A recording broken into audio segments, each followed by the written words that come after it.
What they have to say. From Washington, Penny Nance, President and CEO of Concerned Women for America, from Austin, Texas. Ed Espinoza, Democratic political consultant. And here in New York City, we have John Avlon, senior political columnist for Newsweek and the Daily Beast. John, I want to start with you. So he's dropping out.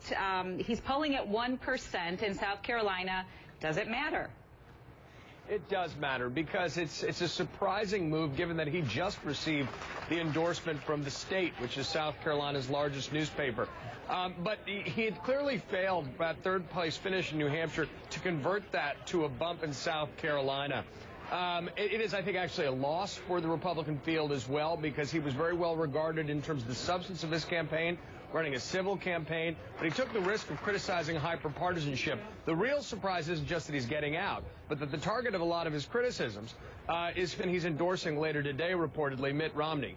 That is a bit of a surprise. So the field winnows. And John Huntsman getting out before the votes are cast in South Carolina, perhaps live to fight another day. We were waiting to see if Romney would be present when Huntsman endorses him. Do you know anything about that? Have you heard anything? That is unconfirmed as of yet, but our Peter Hamby's reporting that out in South Carolina. All right, Penny, let's talk to you about these endorsements. This weekend, a group of social conservatives, they met in Texas in order to decide who were they going to rally around. You were invited to the meeting. We understand you couldn't go. So let's listen to this, and then we'll talk about it afterwards. There was passionate and enthusiastic support for Rick Santorum, for Rick Perry, and for Newt Gingrich. But in the end, what we had supermajorities expressing support for Rick Santorum. So that's Tony Perkins, who's the president of Family Research Council. Were you surprised that they came to a consensus? Do you think they're still too divided? Well, I was actually a little surprised that people were able to coalesce generally around one candidate. Rick Santorum has a lot of support. I'm actually supporting Rick Santorum, but there's definitely differences within my own organization, within my membership. People do like a number of the candidates. But I think we're starting to see people coalesce. And I would say, as far as Huntsman goes, the three people in South Carolina that were supporting him probably will go to Romney. But I think the real race here is going to go way past South Carolina, certainly into Florida. And I hope to see some real coalescing around a tried and true conservative like Rick Santorum. So do you think Santorum will do better?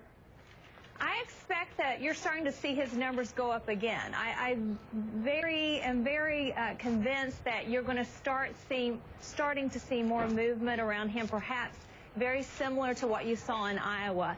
But again, there is definitely diversity among social conservatives. People like Newt Gingrich, people like Rick Perry, and so you may see a little more of that before you get to Florida.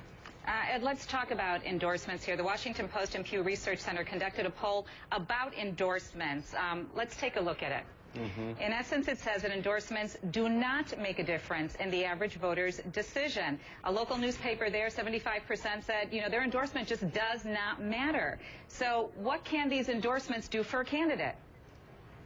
Well, I think certainly... I saw that poll, and actually... If I could have Ed jump in here.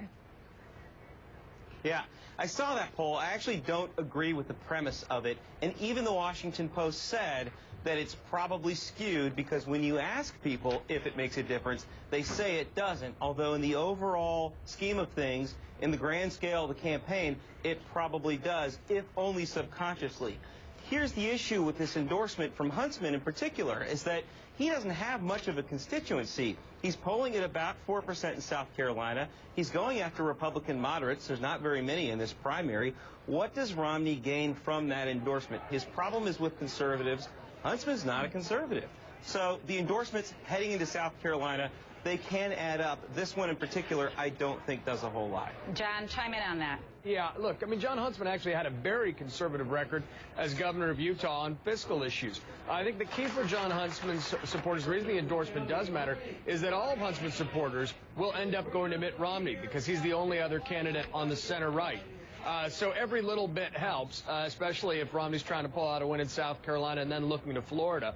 So whenever the field narrows, if it narrows to the center right, it's a benefit Mitt Romney in the short run. All right, John, Penny, Ed, thank you for joining us this morning.